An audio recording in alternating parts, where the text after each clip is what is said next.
Je vous recommande la boutique La Londoloise, c'est Judith Londolé. Si vous voulez être classe, chic, être habillé, être admiré. Parole de Mopao Mokonzi.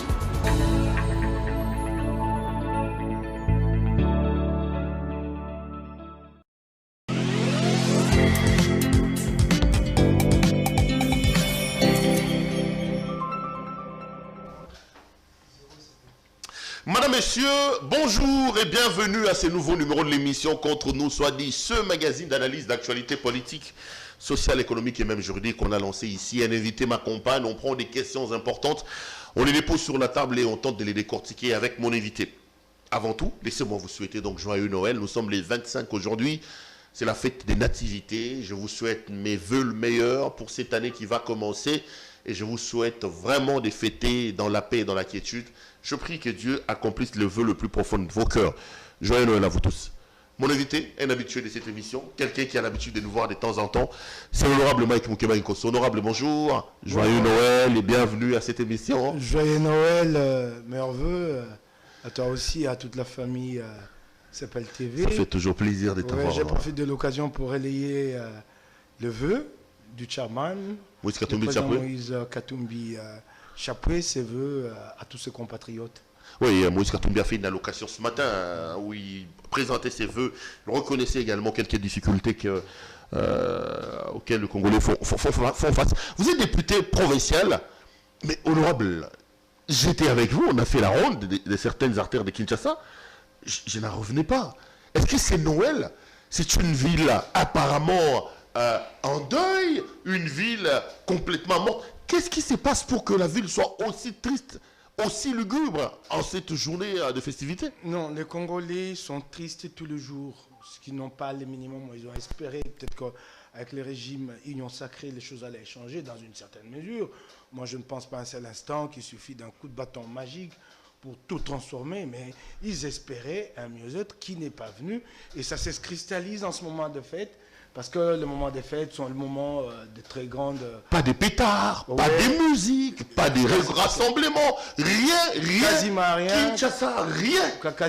Quasiment rien. Donc c'est la cristallisation de toutes les misères vécues depuis le début de l'année. C'est aujourd'hui qu'on les ressent de manière beaucoup plus vive. C'est aujourd'hui qu'on comprend que les gens sont démunis, qui n'ont quasiment rien.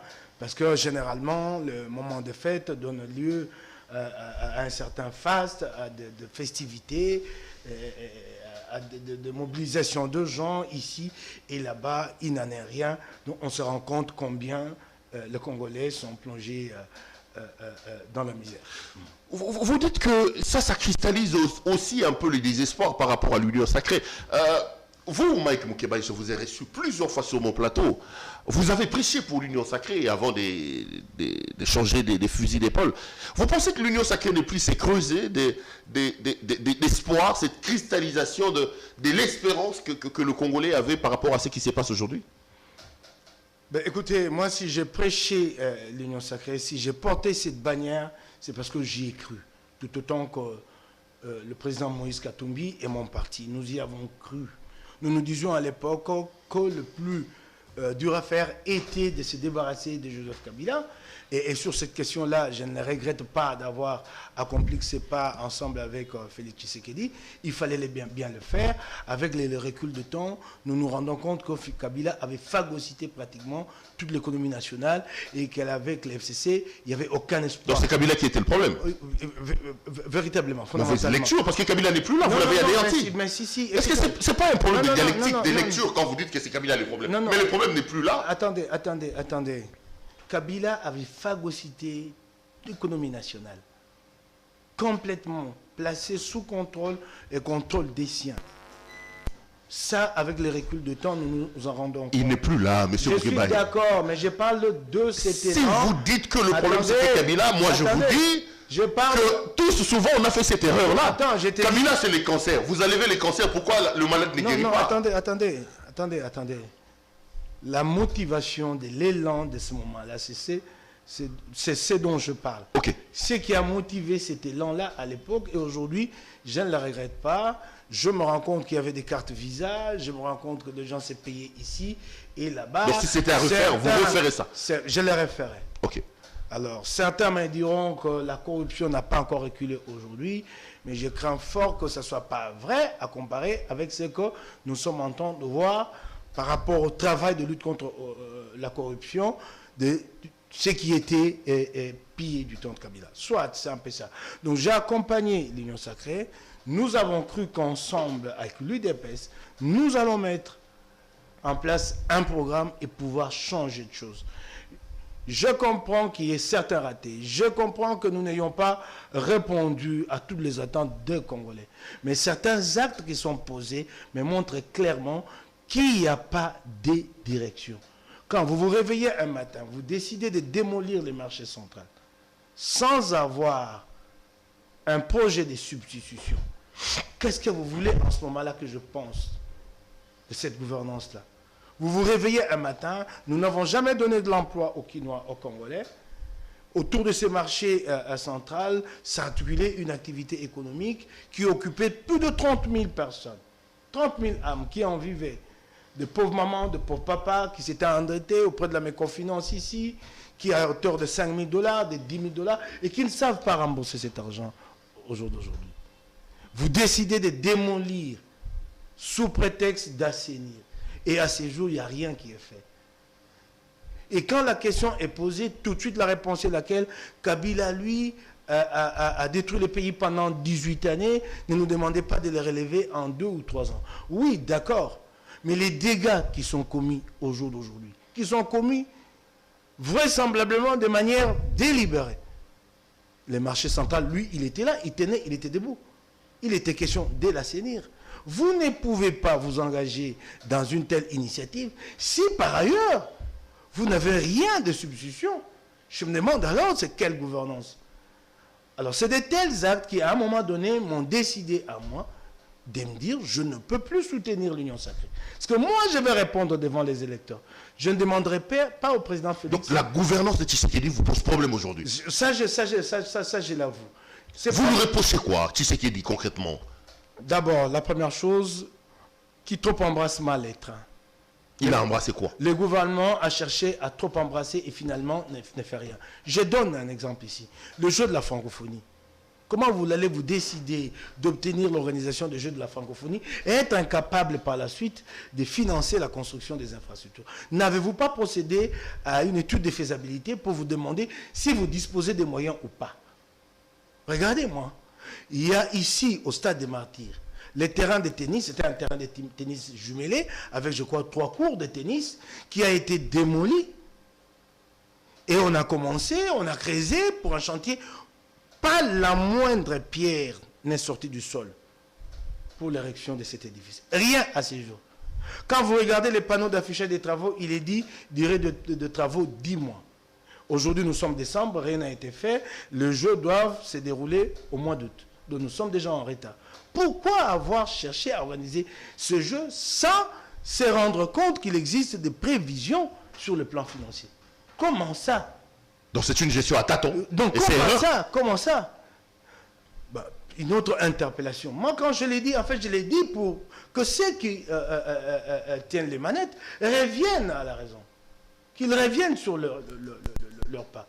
Comment voulez-vous, si vous voulez faire avancer les choses, régler un problème d'ordre structurel qui s'appelle le social, vous voulez le régler par une réponse ponctuelle, celle-là nommée importation de chachard de la Namibie. Vous importez l'impiodi pour une consommation très limitée dans les temps, à savoir la période des fêtes ou décembre, disons, élargissons un peu. Mais après décembre, alors, quand nous allons passer à janvier 2022, février 2022, en ce moment-là, vous pensez que la question, la vie chère, va trouver des réponses comment? Et non seulement que vous amenez une réponse ponctuelle, mais la réponse en elle-même, elle ne tient pas, parce qu'il ne s'agit pas des poissons achetés, mais il s'agit d'un quota des périodes de pêche pour lesquelles la République démocratique du Congo a payé. C'est la période de trêve pendant que les industriels de la pêche, eux, se reposent. Ils ne se reposent pas pour le besoin des vacances simplement, mais parce que c'est en cette période que les poissons se reproduisent. Janvier, septembre, c'est le temps de la pêche. Le 3 mois, on laisse les poissons se reproduire. Donc, vous devez vous attendre, et comme les conditions vous l'ont été présentées au départ, à ce que vous mettiez vous-même la logistique en place, les bateaux de pêche. C'est lui-là qui a payé, se rend compte après qu'il faut aller chercher le bateau de pêche, et à ces jours, il ne les a toujours pas trouvés. Mais depuis le début, je me suis posé des questions à haute voix, des questions les plus élémentaires. Les transports de cette cargaison de chanchards, les stockages et la distribution. Étant entendu que l'État ne s'engage pas dans le commerce, dans une économie libérale du marché. Comment a-t-on pu détourner l'État de ses missions pour l'amener à faire du commerce? Alors, vous amenez ces poissons ici. Il faut les stocker et les vendre. Qui va les vendre? Je crus comprendre que la solution, c'est de confier la distribution de ces poissons aux opérateurs privés qui vont collecter les produits de la vente et les ramener au gouvernement. Quel est le contrat qui lie le gouvernement à ces opérateurs-là?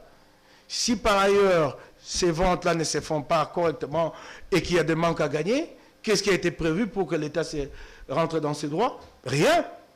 Donc, au jour d'aujourd'hui, nous n'avons pas pêché le poisson, nous allons perdre le poisson, puisqu'il n'est pas là. Et l'argent. Et l'argent. Et pire, une bonne partie de la crédibilité du gouvernement. Donc, le gouvernement aurait dû se taire, plutôt que de s'engager dans une solution avec pompe, pour ne pas la matérialiser par la suite. Je me pose la question. Je prends un autre exemple. Il y a aujourd'hui un projet qu'on appelle Trans Academia.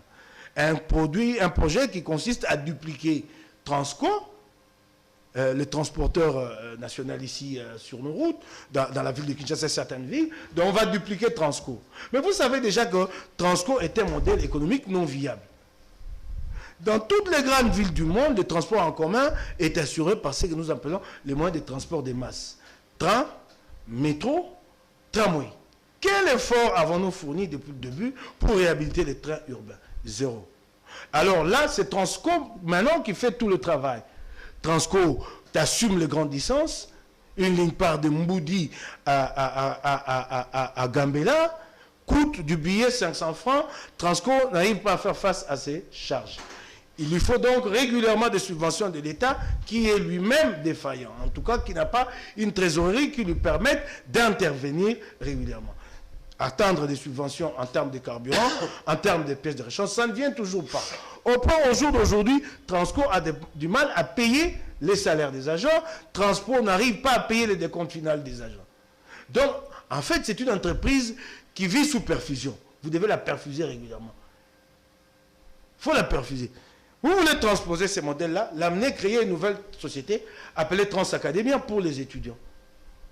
Mais ici, là, les failles que vous avez vues, ne vous ont-elles pas renseigné que ce n'est pas un modèle à reproduire? Ça a été annoncé. Non, Trans Academia pour les étudiants. Tâtonnement, de tâtonnement en tâtonnement. Vous avez appris, pardon, la dernière nouvelle, c'est reporté à l'année prochaine. Non, c'est reporté sine die. Parce qu'à l'année prochaine, on va commencer avec quel moyen? Dans le budget actuel, je n'ai pas vu une seule ligne réservée au financement de Trans Academia. Mais quand vous allez créer Trans Academia et que par la suite, vous ne serez pas en mesure de faire vivre l'entreprise, dans la tête des étudiants, ils auront obtenu un droit de transport et les jours où ce transport-là fera défaut, ils vont descendre dans la rue, vous créez un nouveau problème. Donc il y a comme ça, cette façon d'embrasser les tout à la fois et pour finalement ne rien faire. Et ce que je regrette, c'est que chaque fois, c'est annoncé avec pompe.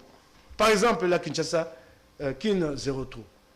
Il ne peut pas être question de se plaindre que les travaux n'avancent pas. Sinon, un projet, un programme, c'est quoi? C'est avant tout un calendrier prévu, fixe, avec des moyens à débloquer à chaque étape. Quel est le calendrier de Kinshasa 02? Il n'y en a pas. Et ce que j'ai vu, ça j'ai failli pleurer, au niveau du rond-point Willery, la caillasse a été jetée, on a remblayé le nivelet, ça fait 2-3 semaines que le remblai là est resté ainsi, il pleut quasiment chaque jour en ce mois de décembre, le véhicule passe par là, et le remblai est aujourd'hui complètement détruit. Donc il faut refinancer le remblai. Donc, investissement passé à pertes et profits devant nous. Il ne fallait pas alors faire ce remblai-là. Vous vous imaginez ça? Mais quand le chef d'État dit qu'il n'y a pas de coordination, mais il a raison. Mais cette coordination doit venir d'où? De qui? Principalement de lui. Qui préside les conseils des ministres? C'est bien lui. Et responsabiliser chaque ministre sectoriel. Je ne suis pas en mesure de porter cette gouvernance-là en 2023 parce que ce n'est pas le président Félix qui viendra battre campagne pour moi. J'ai dit, alors, moi, je dégage ma responsabilité. Au jour d'aujourd'hui. On va terminer ce dossier-là, Mike Moukebaye. Vous avez été un fervent critique de Kabila, vous ne le regrettez pas, vous dites que, bon, aujourd'hui, il a phagocyté notre... Mais quand vous prenez Kabila, quand vous prenez Félix Tshisekedi, est-ce que vous pensez qu'on peut comparer les deux? Parce qu'aujourd'hui, il y en a des Congolais qui réclament quand même le retour de Kabila. Il y en a qui estiment que dans d'autres secteurs, il y a des choses que Kabila faisait mieux que ce gouvernement. Non, mais ne m'amenez pas dans cette fâcheuse tendance que j'observe au jour d'aujourd'hui dans les réseaux sociaux. Ce sont les kabylistes qui sont le plus passés maîtres à alimenter ces débats-là, ces débats qui consistent à comparer les mal au pire. Comparons, Mike Moukebaye. Non, ces débats... Vous-même, vous l'avez dit, Kabila, c'était le diable. Mais quelle est l'alternative aujourd'hui? Ces débats qui consistent... L'alternative, vous me posez, nous ne sommes pas en période de campagne. L'alternative... Non, je parle de l'alternative que M. Tshisekedi a amenée, parce que vous... ok, d'accord. Alors, on a l'impression d'avoir eu une alternance, mais sans alternative. J'ai dit, ne m'amène pas à comparer les mal au pire. Le mal, c'est Tshisekedi. Non. Le pire, c'est Kabila. Ah oui, je le dirais ainsi. Donc, quand je pense à Rossi Mukendi, quand je pense à Chebeya, vous allez me dire que ça n'avance pas avec Félix, mais je ne vois pas Félix versé dans de tels actes. Non, mais Olivier Mpunga est décédé, non? Oui, d'accord. 9 militants de l'UDPS. Ok, Mike Moukebaye. Ça tirait à Goma avant-hier, non? Parce que la population était descendue dans la rue, manifester contre la police rwandaise. Ok, d'accord. Les gens sont décédés. Ok, d'accord. Il y a eu des morts à Lubumbashi lors d'une manifestation. Ok, d'accord. Allez. Attends, allons-y. Allons-y. Je regrette ces morts-là, je condamne et je déplore. Ok. Mais la différence, elle est où? Laisse-moi y aller. Quand tu suis le procès chez Béa, tu te rends compte que ça a été planifié au plus haut niveau. C'est cela la différence. C'est pas Kabila qui l'a fait. Olivier, non, j'ai dit au plus haut niveau, c'est à toi de les citer. Au plus haut niveau. Alors, quand tu vois le meurtre d'Olivier Mpunga, tu te rends compte qu'il s'agit des pratiques d'une certaine époque qui se perpétuent au jour d'aujourd'hui et qui nous amènent à mort d'homme. Mais qu'il s'agit de pratiques bien localisées, là. Je regrette autant des morts à Goma, ainsi de suite, sous un régime prétendument démocratique qui dit que nous sommes là pour instaurer l'état de droit. Mais ce qui a été fait de mal, de manière délibérée, sous Kabila, n'est à comparer à rien. À rien et à rien d'autre. Alors, ne m'emmenez pas à comparer le mal au pire. S'il y a redit sous Félix, je redirai. Donc Félix n'a pas encore atteint les niveaux de cruauté de Kabila, les niveaux de destruction de Kabila. Non, je crois que déjà son parcours, l'histoire de l'UDPS, c'est vrai que l'UDPS nous déçoit à plusieurs points de vue, mais je crois quelque part qu'il y a comme quelque chose qui retient du DPS qui s'est dit par moment, non, nous sommes quand même. Et surtout que je constate que dans sa partie, il y a une base vivifiante qui croit aux valeurs. Et chaque fois, cette base a tendance à ramener la hiérarchie du parti à ce qui a été le fondamental du combat. J'ai vu ici, à la libération d'un condamné pour cause de détournement, des combattants de l'UDPS. Parler de Vital Kamerhe. Je ne vais pas citer des noms de combattants de l'UDPS pleurer et l'exprimer librement, regretter la mort de Tianti Tshisekedi. J'ai dit, au moins chez eux, il y a quelque chose qui la retient. Chez Kabila, il n'y avait rien qui les retenait, sauf sa propre volonté à lui. Et les autres là n'étaient que des exécutants. Et la grande différence aussi, c'est que ceux qui sont avec Félix, pour beaucoup, pas ceux qui sont venus d'Europe, de la diaspora, pour beaucoup, c'est des gens qui ont cheminé, qui ont une certaine légitimité dans la lutte, qui sont capables au jour d'aujourd'hui de regarder Félix dans les yeux et de lui dire, pas ça. Mais l'époque de Kabila, c'est l'époque d'un employeur avec ses appointés. Kabila accède au pouvoir tout jeune, 2001, il se met à créer des hommes à lui, qu'il recrute. Et c'est des hommes qui lui obéissent au doigt et à l'œil. C'est son pouvoir à lui. C'est cela la différence et cette nuance-là. Merci beaucoup, M. Mike Moukebaye. Donc, un peu mal à l'aise de voir qu'on fait cette comparaison-là dans les réseaux sociaux par les kabylistes. Non, je ne suis pas mal à l'aise, surtout que... C'est peut-être la faute de l'UDPS. Non, surtout... Mais attends, je vais te dire une chose. D'abord, je ne suis pas mal à l'aise parce que je ne suis pas concerné. Ça, c'est de un. De deux, c'est lui, au jour d'aujourd'hui, qui a redonné les discours au FCC. Il s'appelle UDPS. Ok. C'est l'UDPS qui elle-même prête le flanc à ses adversaires. C'est elle-même qui construit les narratifs deux opposants, et c'est regrettable. Regardez au jour d'aujourd'hui, la désignation, l'entérinement de membres de la CENI. C'est un débauchage. Vous pouvez le défendre comme vous le voulez. C'est un débauchage. Mbosso s'est adressé à des organisations connues, identifiées. Ces organisations ont dit non. On a organisé des scénarios ici, des spectacles à la télévision, où les gens ont commencé par renier leur parti, par dire qu'il n'y avait pas assez de démocratie là-bas, qu'ils étaient prêts à s'exprimer librement. Et au finish, ils ont été entérinés. Et le clou dans tout ça, c'est surtout le délégué de la Mouka. Blaise Monizi. À quel moment a-t-il été désigné, délégué par la Mouka? Nous apprenons, comme ça nous sommes surpris, que non, la Mouka a aussi mandaté un délégué. C'est quand même très grave, ça que l'UDPS défasse. Une autre chose sur laquelle je regrette, je pleure. Regardez-moi au jour d'aujourd'hui. Où en est-on avec la désignation du porte-parole de l'opposition? Donc l'UDPS s'est dit, tout autant que Kabila le faisait à l'époque, si nous laissons l'opposition s'organiser, elle aura la force de nous contrer aux prochaines élections, laissons-la disperser de cette façon-là. On a connu des sessions depuis l'avènement de l'Union sacrée. Pourquoi n'a-t-on pas organisé la plénière de l'opposition, constituée des députés nationaux et sénateurs de l'opposition, pour qu'enfin l'opposition se désigne ses porte-parole? Pourquoi ne les fait-on pas? Alors là, vous donnez du grain à moudre, vous apportez de l'eau au moulin des FCC, normal. Il ne faut pas par la suite s'en plaindre. Allez, honorable Moïse Moukebaï, l'actualité, c'est aussi les déplacements du président Félix Tshisekedi au Kasaï. Le chef de l'État est arrivé hier, raz-de-marée extraordinaire, une foule impressionnante. Le soleil s'est véritablement arrêté pour accueillir ce qu'ils appellent là-bas le fils de l'homme, le président Tshisekedi. Mais je vous ai vu être gêné par rapport au discours du président Tshisekedi. Que dites-vous d'abord de l'accueil? Deuxième élément, qu'est-ce qui vous dérange autant dans le propos, dans les discours tenus par D'abord, la première chose, c'est cette marée humaine qui est commentée en sens divers. Si le chef de l'État a été élu, c'est qu'il est populaire, non? Alors qu'a-t-il encore à nous démontrer sur ce terrain-là? S'il a été élu, c'est qu'il est populaire. Il n'a plus rien de nous montrer de ce côté-là. C'est que les Kassaïens attendent, comme les Congolais de partout, de Goma, de Bunia, de Boma, de Bandundu, ce qu'ils attendent, c'est des réponses à leurs attentes. Et ça ne vient pas. Donc ça ne sert à rien d'aller bomber les torses dans la rue, quand ceux-là qui viennent applaudir, comme lui-même l'avait dit à une époque, qui ne comprenaient pas que chez nous, ceux qui étaient affamés applaudissaient les dirigeants, plutôt que d'être exigeants, comme c'est le cas en Europe. C'est en fait ça ce qui se passe maintenant. Ça se retourne contre lui, ce que lui-même avait dit. Ça ne sert à rien d'aller bomber les torses. La réalité dans les zones sera tout autre. Parce que ces gens-là apprécieront votre mandat et ils décideront. Voilà. Mais à propos maintenant de la controverse sur les propos du chef de l'État. J'ai suivi les uns et les autres. Je suis Kassaïen des pères et des mères. Vous dites de lui qu'il est tribaliste. Pardon. Je suis Kassaïen des pères et des mères. Ma mère, la défunte mère Chibola Mwamba, Mujila Kassanga, du territoire de Dibaya, chez les Kamouinassab.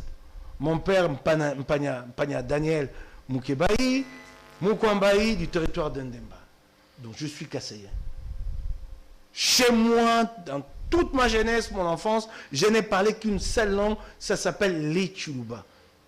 Je ne pouvais parler qu'une seule langue chez moi. Donc vous maniez bien les Tchouloubas? Oui, je manie très bien, même si au jour d'aujourd'hui, j'ai perdu un peu la langue, faute d'exercice. Je suis avec mes amis, nous parlons lingala, français, ainsi de suite. Bon, j'ai perdu un peu la langue.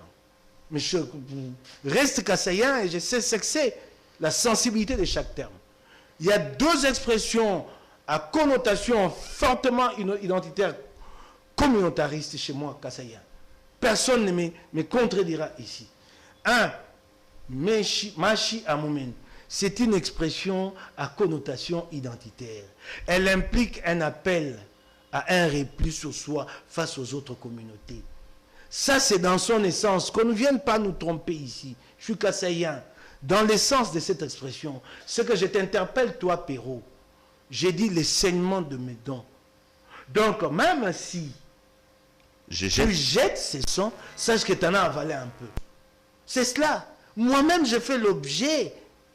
On me balance à la figure chaque jour, on ne viendra pas me le dire le contraire. On dit, mais pourquoi tu critiques puisque tu y es Machi à Moumen? C'est à moi, Kassayan, que vous allez me dire le contraire. C'est cela. Donc vous avez été scandalisé d'entendre le président dire ça? Oui. Ça m'a fait mal. Qu'on dise peut-être que la langue l'a fauché. Je peux comprendre. Mais qu'on ne vienne pas défendre cette expression. Cette expression ressemble un peu à Pangui plus Pang égale Pangui.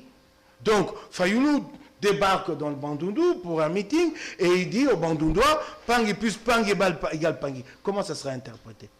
Dis-moi un peu. Mais on sait ce que ça signifie, non? Ça paraît banal, Pangui plus Pang égale Pangui. Mais on sait. C'est qui le non-dit, l'arrière-pensée. On appelle à l'identité, on appelle au tribalisme. Au tribalisme, c'est cela. Et la deuxième expression, à caractère identitaire, ou communautaro-identitaire, c'est, voilà, elle m'échappe, c'est comment ça s'appelle? Ça signifie que chez nous ne disparaissent pas, si je dois faire une traduction littérale. Mais c'est un peu comme l'America First de Donald Trump. Donc, chez nous d'abord, avant tout les Kasaïs. Ce sont deux expressions à caractère identitaire et tout Kassaïen le sait. C'est un appel à un répit de soi. Donc, quand je te lance, tu comprends tout de suite quel message je te lance. Tout dépendra d'où nous sommes. Mais tu comprends ce que je te dis. Replie-toi. Reviens vers moi, ton frère. C'est ce que ça signifie. C'est ce que ça signifie. Donc pour vous, le président de la République a vendu du tribalisme. Je ne sais pas qu'il a vendu. Il est tribaliste. Peut-être qu'il s'est laissé aller au sentiment. Il est le président de la République, Mike Moukebaye. Je ne le dirai pas. Peut-être qu'il s'est laissé aller au prenez sentiment. votre courage. Non. Allez jusqu'au bout de la logique. Non, je n'ai pas de logique là-dessus. Vous lui reprochez quoi? Je lui reproche d'avoir utilisé une expression qui charrie une forte connotation identitaire. Mais il est où? Il est dans ces coins-là. C'est justement là, attends, c'est justement... Même Jésus avait ses propres frères. Qu'est-ce que vous voulez? Non, attendez. Et tu sais qu'il dise quoi? Qu'il n'est pas Kassaïen. Attendez. Il est Kassaïen. Il n'a pas demandé à Dieu de les fabriquer Kassaïen, Mike Moukebaye. Attendez. Vous voulez quoi? Un réunion qu'il réunit ses origines? Félix est chef de l'État. Et sous ses ailes viennent se réfugier tout le compatriote. Ça ne l'enlève pas sur le ticket des Kassaïens. Attendez. Mike Moukebaye. C'est justement là le plus grand piège. C'est d'éviter de se montrer Kassaïen chez les Kassaïens quand tu es président de la République. C'est justement là le grand piège. De dire que je suis chez les miens. Mais il est montre. C'est justement le piège. Non. Ça, c'est ce qu'on appelle en français chercher la petite bête. Attendez. Qu'est-ce que vous vouliez que M. Tshisekedi fasse? Attendez, je vais te dire. Qu'il nie ses origines. Attends. Il est Kassaïen. Il n'a pas demandé au bon Dieu de créer Kassaïen, M. Moukebaye. Le chef d'État n'a pas parlé de ses origines. Il n'est pas question des origines du chef de l'État. Ses origines sont connues et il n'a pas besoin de le répéter à chaque fois qu'il est en face d'un auditoire. C'est comme si, en fait, à ce moment-là, il vit une crise identitaire. Non, ses origines sont connues. Ici, il s'agit d'une expression. Et, je le répète, j'insiste, qui charrie une connotation identitaire. Les Kassaïens les savent, les Kassaïens les savent. Ça, c'est clair. Moi, je vais te donner un exemple. Un jour, j'ai été surpris. Et c'est là que j'entends répéter le fameux America First, Kassaï First. On m'invite chez Bochab en fin 2008, début 2009. On dit non, c'est un échange de vœux chez Evariste Bochab. Il est alors président de l'Assemblée nationale. J'arrive chez lui, je constate que je suis le premier venu et chaque journaliste qui débarque là est Kassaïen. Au bout d'un certain temps, je trouve que je suis dans un repas essentiellement composé de Kassaïens. Je pose la question, on dit non, c'est entre Kassaïens. Nous venons ici, nous avons décidé, ce n'est pas d'ailleurs Bochab qui nous a demandé de prendre cette initiative, nous venons ici avec tout le journaliste kassaïen pour ici nous déterminer et lui apporter notre soutien. Moi, il dit, mais moi je ne comprends rien. Moi je suis à la tête d'un journal pro-opposition. Bochab a fait le choix de Kabila, ce n'est pas le choix du Kassaï. C'est le choix de Bochab. Et moi, en tant que Kassaïen, comment moi, dans mes idées, je vais combattre Kabila et soutenir et c'est lui qui a la tête de sa majorité à l'Assemblée nationale. Vous voyez à quel méli-mélo ça mène. Et c'est là que j'entends répéter non, Mike. Et qui tient le propos père son âme, je ne le reprocherai, je ne vais pas charger la mémoire des morts, c'est Polydore Mouboyaï. J'étais sidéré. J'étais sidéré. C'est ça, c'est que ça signifie. Quel reniement, mon cher frère. Ce n'est pas un reniement. Quel reniement. Non, ce n'est pas un reniement. Je vais te dire, je suis désolé. Moi, j'ai comme l'impression que là, on est vraiment en train de chercher la petite bête noire. Attends, je suis sûr que mon discours va faire mal à certains Kassaïens. Ah ben oui. Attends. Ah ben oui. Attends, mais pas aux Kassaïens citoyens du Congo. Attends, laisse-moi terminer la pensée. Pas Kassaïens citoyens du Congo. C'est Kassaïens qui se retrouvent face à l'autre, qui ne regarde pas à ses origines, mais qui regarde à la combinaison à mettre en place pour construire quelque chose de positif. Quand je suis en face d'un Congolais, je ne pose pas la question sur ses origines. Mais vous savez pourquoi je vois ce qu'il peut apporter dans la construction nationale. Vous savez pourquoi vous êtes Congolais? Si je sais, je ne sais même pas. Parce que vous êtes Moulouba. Oui, parce que bon... Parce qu'être Moulouba est une tribu de ce pays. Oui, c'est une tribu. Alors là, commençons à aller arranger la Constitution, parce que la Constitution dit... Et Congolais d'origine, c'est lui dont l'ethnie, la tribu était... Déjà que la Constitution en parle. Attends, et quels en sont les devoirs? Quels en sont les devoirs? Quels en sont les devoirs? Non. Ici, je suis en face de quelqu'un qui veut m'appeler à nier mes origines, à ne pas travailler pour ma province, à ne pas travailler pour ma tribu. Non, je vais te dire une chose. Je suis Kassaïen, je suis au Kasaï, j'ai dit au Kassaïen que je suis votre frère, ça vous dérange? Attends, ce n'est pas qu'il Ce n'est pas qu'il a dit simplement que je suis votre frère. Je parle d'une expression utilisée. Quel qu'en soit le contexte tout Kassaïen, c'est que c'est un repli sur soi. Je vous appelle à moi par la fibre tribale. C'est ce que ça signifie. Je vous ai donné une autre expression. Je n'en connais pas plus que les deux là. Peut-être ceux qui sont le plus calés dans le Tchoulouba peuvent en sortir d'autres. Il y en a d'autres. Kwabenda Koulou Kwamouchi. Il y en a plein. Voilà, Kwabenda Koulou Kwamouchi. Il y en a d'autres du genre...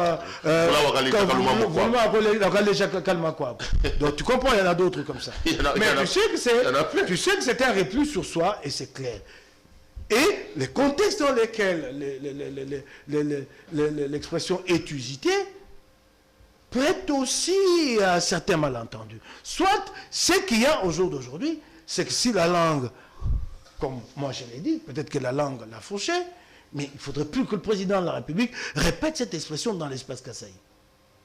Non. Donc, vous aurez été à l'aise qu'ils disent « Je suis votre frère ». Oui, ça peut passer. Ici, c'est chez moi.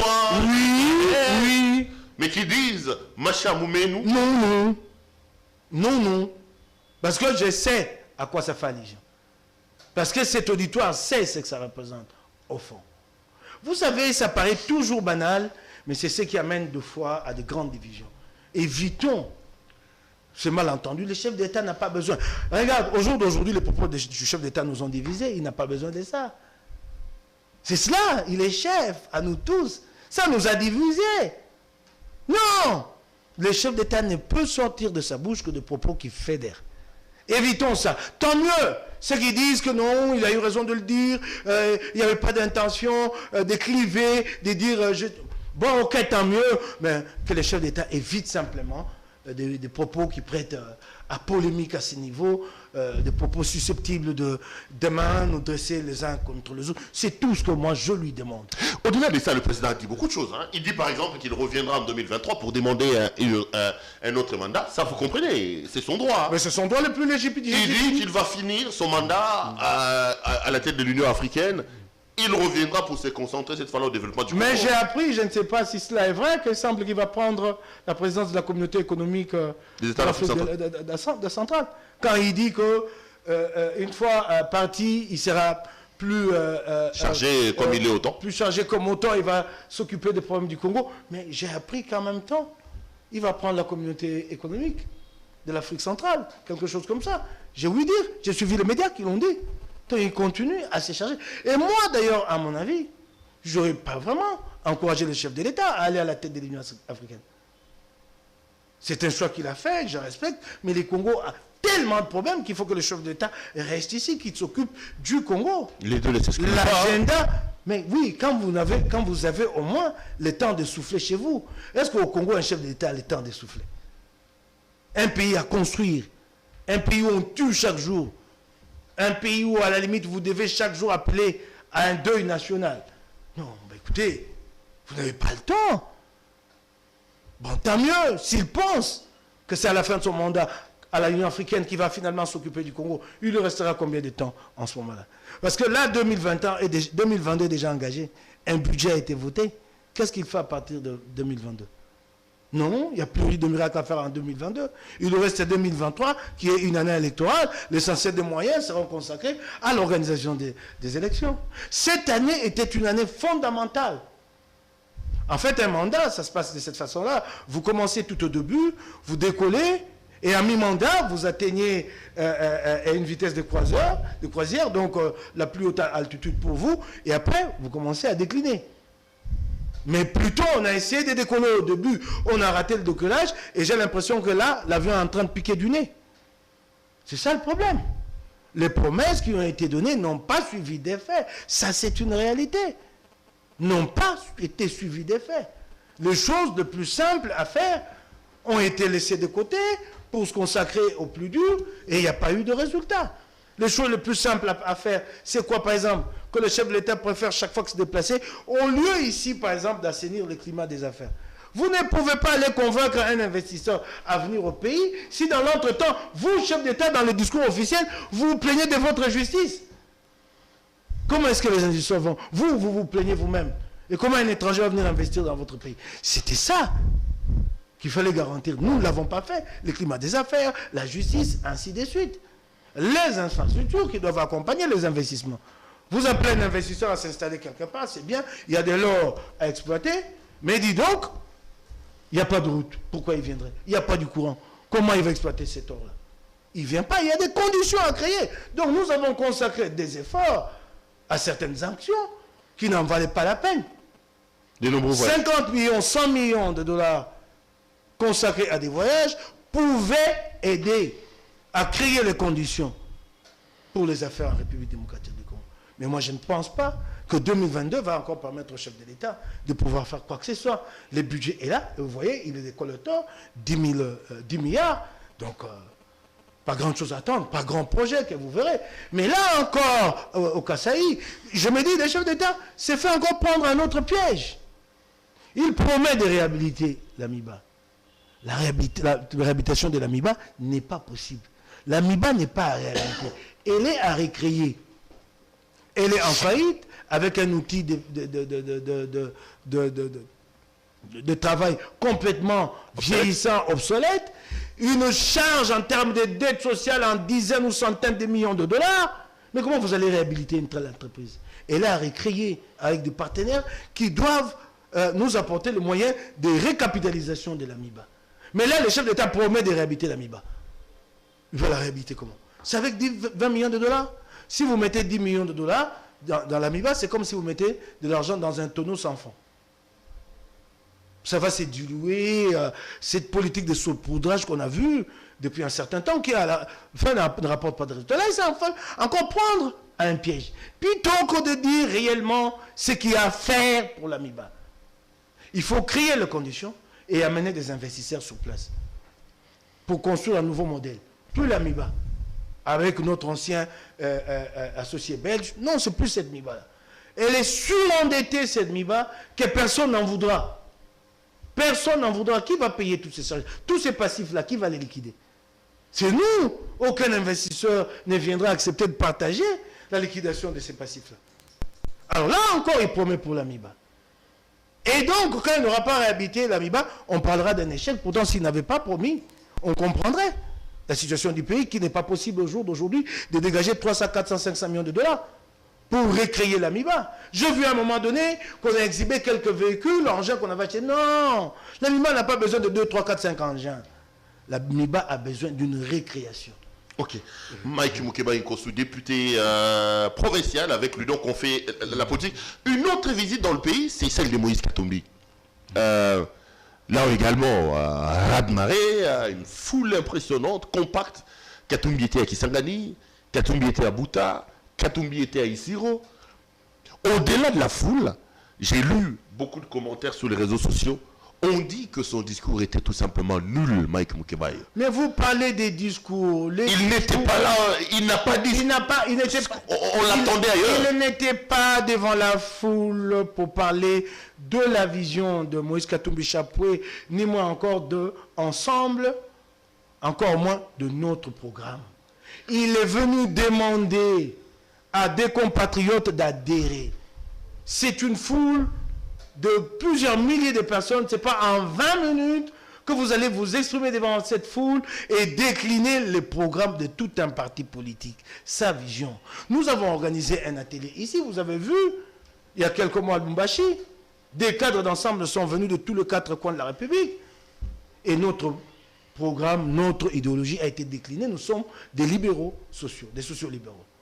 Ça a été décliné. Mais là, il vient devant une foule, après une marche, 4 heures, essoufflé. Et la foule, elle est là depuis le matin. Vous venez en ce moment-là pour enseigner à cette foule-là. Elle va vous suivre. Et vous passez, c'est comme ça qu'on enseigne la vision, le programme, l'idéologie. On l'a déjà vu. Mais vous reconnaissez de cette manière que c'était des troupes non. conçues pour le besoin de les gens ne comprennent pas. Je crois qu'il y a un problème. Je sais qui émettent cette critique.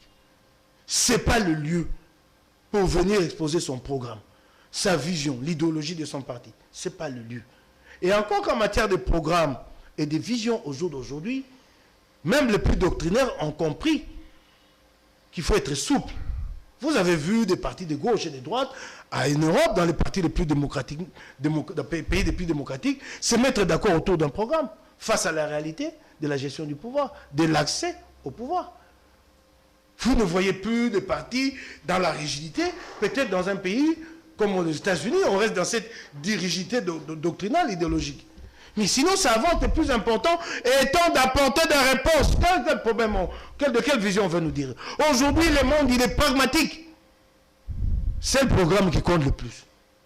Cette affaire de projet des sociétés, le projet de société du Congo est plus ou moins à 50% décliné dans la Constitution. Il est là. C'est tout un rêve d'un peuple.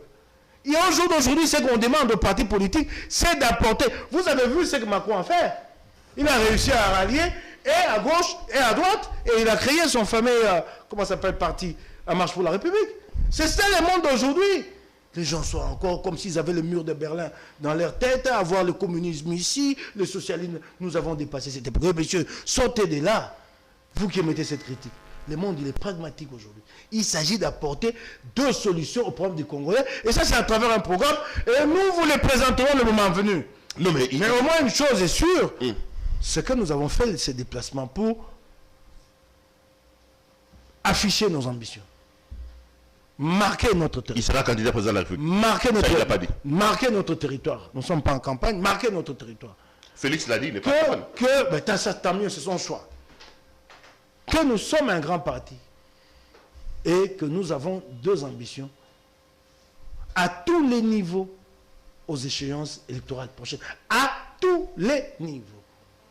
Et il fallait bien le faire et nous l'avons fait. Voyez-vous ce que nous avons fait? Ça, c'est un déploiement de campagne pour l'élection présidentielle. On arrive, foule, plus de 500 cadres venus de tous les coins du pays, qui s'engagent Bouta, Isiro, en 3 jours, vous donnez les mêmes moyens humains, logistiques et financiers à quelqu'un d'autre et dit, je les garde pour la campagne présidentielle. Mais nous, on les a fait. Donc c'est qu'on est capable de faire plus encore. Ça, c'est un signal fort que nous avons donné aux Congolais. Pour qu'ils aient foi en nous, qu'ils savent que nous sommes là, capables. Et je comprends que ça attire des critiques, parce que c'est les challengers les plus redoutables. C'est les challengers qui ont entre ses mains quasiment tous les atouts pour devenir président de la République ici. Il a tous les atouts entre ses mains. Il a un carnet d'adresse à l'international. Même s'il refuse d'assumer en quittant l'Union sacrée. Attendez, il a un carnet d'adresse à l'international. Carnet d'adresse indiscutable. Il a la popularité à la tête d'un grand parti. Des cadres d'un grand niveau qui peuvent se déployer à tous les niveaux, partout en République démocratique Congo, convaincre sur le programme. Il a l'argent. Il a l'expérience de la gestion, une expérience de gestion conclue avec un bilan positif à la tête de la province du Katanga. Je ne dirais pas qu'il a de l'argent, mais en tout cas, ce n'est pas un souci les moyens de la campagne pour lui. Il n'aura pas besoin d'un bailleur. Il ne se fera pas de soucis. Donc il a tous les atouts entre ses mains et il fait peur. D'où toutes ces critiques infondées, auxquelles nous ne prêtons peut-être pas. D'ailleurs, mais pourquoi il ne quitte pas l'Union sacrée finalement? C'est là qu'on l'attend, Maï Moukebaï. Pourquoi il ne quitte pas? Oui. Ben, il a dit qu'il ne quitte pas, qu'il est dedans. Mais que les Congolais lui avait lancé l'appel, il avait répondu à cet appel-là, mais qui n'est pas là pour cautionner n'importe quoi. Non, mais l'union sacrée sur laquelle vous venez de tirer sur ces plateaux ici en disant qu'il y a des problèmes de vision, que vous êtes déçus, tout ça, mais votre président, lui, il est toujours dedans. Ah, mais il reste critique. Quelle hypocrisie. Mais c'est là que je suis très à l'aise parce que nous avons le même discours avec lui. Non, mais pas la même approche en termes de solution. Il n'est pas, oui. Vous avez pris une solution radicale en 6 ans. À vous de tirer les conclusions. À vous, essayez de l'union sacrée de tirer les conclusions. Lesquelles? Pas à moi. Lesquelles? Moi, je constate que, par exemple... Il faut chasser Katumbi. Moi, je ne sais pas. Ce n'est pas à moi de leur faire des suggestions. Ce n'est pas en tout cas à moi. Moi, je constate, par exemple, sur la taxe RAM, il est cassant là-dessus. Il dit, il faut supprimer la taxe RAM. Il a même parlé des Boutchaf. Ben voilà. Boussoto. Donc vous comprenez que nous avons le même discours. Donc notre parti a une ligne et nous maintenons cette ligne-là. Mais vous réagissez comment lorsque on voit également Augustin Kabouya s'attaquer à lui lors de sa dernière matinée politique, hein, il a distribué un peu les cartes à tout le monde. Quand il dit que vous le voulez ou pas, puisque vous ne voulez pas quitter l'union sacrée, vous allez partager les bilans. Les bilans que vous décrivez ici, Katumbi portera la responsabilité de ces bilans-là, M. Moukebaye. Un jour, ensemble sera au pouvoir dans ce pays. Et si jamais je suis secrétaire général d'ensemble de ces jours-là, je vous montrerai ce qu'un secrétaire général d'un parti au pouvoir a à faire. Un secrétaire d'un parti au pouvoir réunit ses partisans, leur dit ce qui a été réalisé et leur montre les perspectives d'avenir. À travers ses partisans, il s'adresse aux Congolais. Il ne met pas un rideau de fer derrière pour se limiter à son parti. Parce qu'en fait, il n'est plus secrétaire général d'un simple parti, c'est un parti au pouvoir. C'est un parti qui porte des espoirs de tous les Congolais. Mais je regrette qu'à chaque fois, qu'à chaque sortie, que ce soit plus des réponses, des répliques, des attaques. Non. Je serai secrétaire général de l'UDPS aujourd'hui. Tu me verrais sur de grands plateaux. Attends, tu me verrais sur de grands plateaux de télévision, France 24, pour expliquer l'historique de l'UDPS et la projeter dans les 5-10 années à venir. Ça, les rêves qu'on crée en politique pour les matérialiser ensuite. Ce serait ça, ce travail. Donc ça signifie qu'ici, moi je ne vais pas me mettre à répondre à cette sortie. Vous allez partager les Mais je vais vous dire ceci. Vous êtes au pouvoir. Je vais vous dire ceci. Vous êtes au gouvernement. Je vais vous dire ceci. On vous demandera des comptes. Je vais vous répondre à des niveaux. Moi, étant entendu que la responsabilité est avant tout individuelle, j'ai dégagé ma responsabilité, donc je n'aurai aucun bilan à partager, ça c'est clair. Votre parti. Ne me posez pas la question sur le marché central, sur la taxe RAM, c'est clair. Quant à mon parti, je crois comprendre que si mon parti a un bilan à partager, ce n'est pas les rames, ce n'est pas les chanchards commandés avec maladresse et qui ne sont jamais venus. Mon parti assumera ce qui est responsable. Entre guillemets, ce qui est assumable.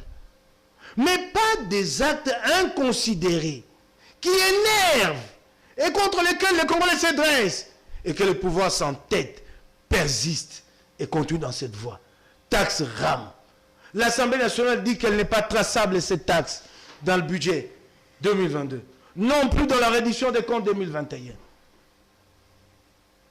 Le Sénat développe la même position. Mais on maintient la taxe. Et on parle de séparation de pouvoir.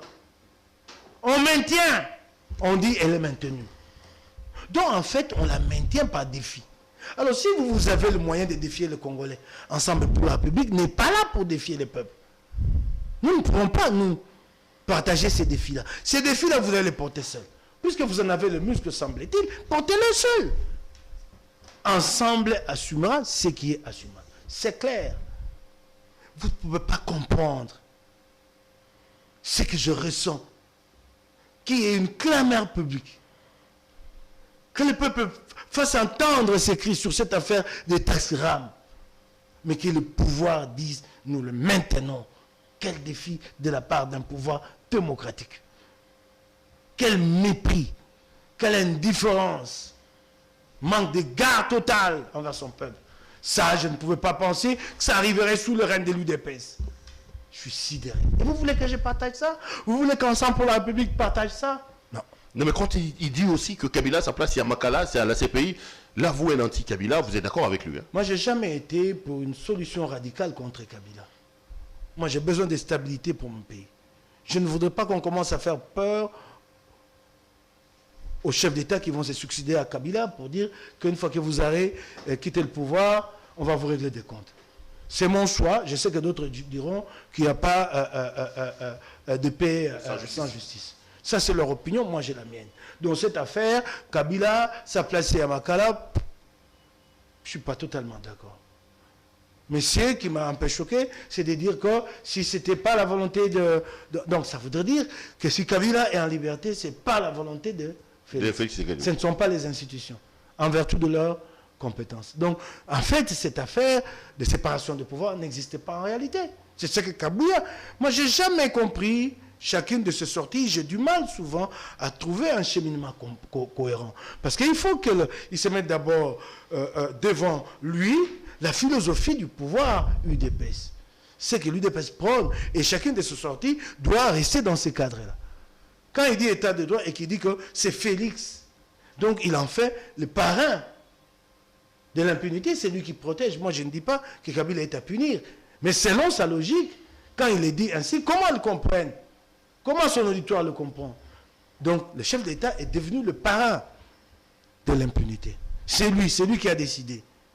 Or, lui, il décide qu'en ce qui concerne ses prérogatives qui se limitent à un certain niveau. C'est paradoxal.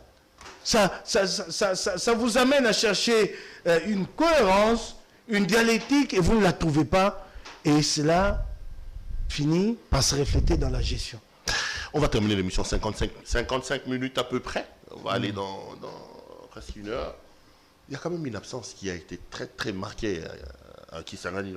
C'est Francis Kalombo. Il a quitté le parti? J'ai remarqué son absence. Moi, je n'ai pas de commentaire à faire là-dessus. Je crois que vous pouvez lui poser la question à lui-même. C'était un grand moment, la sortie du parti. C'est le coordonnateur. Non, mais vous êtes dans le couloir du parti. Qu'est-ce qu'on vous dit? C'est le coordonnateur. Je n'ai pas posé de question. C'est votre chef ici à Kinshasa. J'ai pas vous êtes le responsable de Lukunga. C'est le coordonnateur de la ville de Kinshasa. J'ai remarqué comme vous qu'il n'était pas là à un moment important. Moi, je n'ai pas de commentaire à faire. On dit que c'est les désamours désormais entre lui et les partis. Le désamour entre lui et vous me l'apprenez. Vous me l'apprenez. Vous me l'apprenez. Vous, ça vous réjouirait qu'il parte? Non, ça ne me réjouirait pas. Nous allons perdre un camarade avec qui nous avons cheminé pendant longtemps. Vous savez, il a partagé avec Katumbi les moments les plus durs. Ces 2-3 années d'exil, il était là. Pourquoi moi, ça m'enchanterait qu'il parte? On est en politique, non? On est en politique, ça signifie quoi? Partir, c'est de laisser des postes vides. Ben, écoute, c'est un poste vacant. Ceux qui en ont l'ambition, ils vont faire quoi? Tu n'en as pas? Mais qui t'a dit que je n'ai pas d'ambition? Pourquoi pas? C'est légitime. Mais ce n'est pas moi qui vais organiser ou souhaiter le départ d'un camarade. Mais j'ai des ambitions, normal. Ben oui. Ça vous gêne que je les exprime? Ah non. Même les ambitions d'arriver à la coordination de Kinshasa? Un jour de succéder à Katumbi à la tête du parti. Oui. Attention, président Katumbi, il faut faire attention. Mais oui, mais un jour. Il veut se sentir en danger. Mais j'ai dit qu'un jour, dans 10, 15, 20 ans, il faudra peut-être qu'il se décide de passer le relais, non? Il ne va pas y rester infiniment. Il aura besoin de se reposer. J'ai nourri cette ambition et je m'y prépare. C'est ça mon travail de tous les jours et c'est légitime. Je ne serai pas comme ce Congolais hypocrite. Non, lui, il vient chercher des postes. Mais je suis en politique. C'est normal. Je cherche ces postes-là pour rendre service. Ce qui serait condamnable, c'est que j'y arrive pour mon ego, pour ma fierté. Mais je veux rendre service. Tout autant que je rends déjà service à ce niveau ici, comme interfédéral Lukunga. Vous me voyez me déployer sur terrain. Je ne m'en plains pas. Même si par ailleurs, vous avez trouvé à un moment donné que c'était réducteur. Mais regardez ce que j'ai fait sur terrain. C'est un plus pour mon parti, non? Vous ne l'avez pas trouvé? Mais non, c'était pas réducteur. Le tout grand Mike Moukébaï. Ah non, c'était pas réducteur. La grosse gueule d'ensemble, la grande gueule d'ensemble. On le redit au rang des coordonnateurs. Non, la grande gueule, d'une circonscription. La grande gueule doit être récompensée tout de suite. Il gagne, donc c'est comme ça. La grande gueule d'ensemble, alors qu'il y en a d'autres qui prennent la coordination. Je ne vais pas citer les noms ici pour ne pas susciter les démons qui dorment. Honorable Mike Moukébaï, merci d'être venu nous voir. À moi de vous remercier. C'est un grand plaisir, comme d'habitude, de vous avoir sur ce plateau. Okay. Madame, Messieurs, l'émission est terminée. Je rappelle ce soir que notre invité, c'était le député provincial Mike Moukébaï Nkousou, député élu ici à Kinshasa, circonscription de Lingwala. Vous serez encore candidat en 2023, toujours à Lingala? Oui, pourquoi pas? National à Lukunga? Oui, pourquoi pas? Tout en espérant que Sakombi ne viendra pas... Mais prendre mon siège. Que vous n'allez pas détruire d'autres amitiés à cause d'un petit siège de député national. C'est pas un petit siège de député. Finalement, vous avez fumé le calumet de la paix. C'est tout un travail. Vous parlez... Moi, j'ai fait... Attends, moi, j'ai fait... Lui, il a casqué, il a mis de moyens que j'avais pas.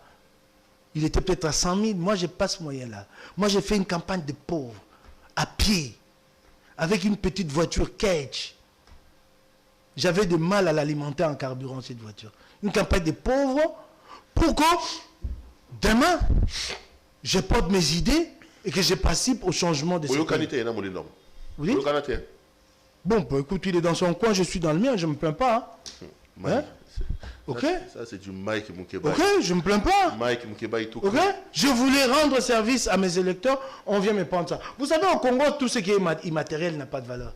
C'est les diamants, les maisons qui ont une valeur. Ce qui est immatériel n'a pas de valeur. C'est ça, parce que c'est immatériel, personne ne s'imagine qu'on m'a pris un bien.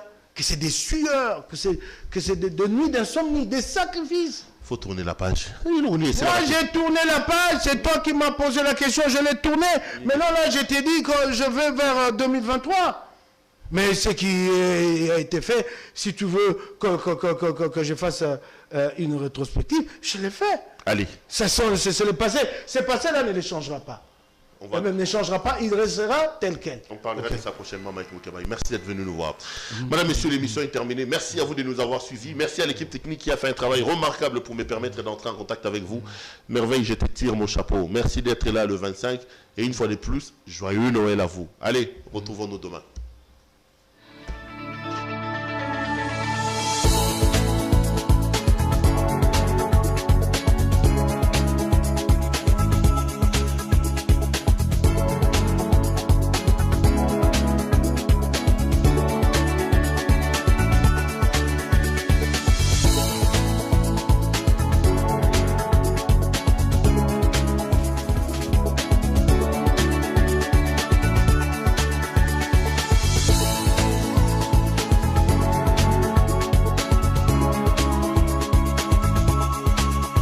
Je vous recommande la boutique La Londoloise, c'est Judith Londolé. Si vous voulez être classe, chic, être habillé, être admiré. Parole de Mopao Mokonzi.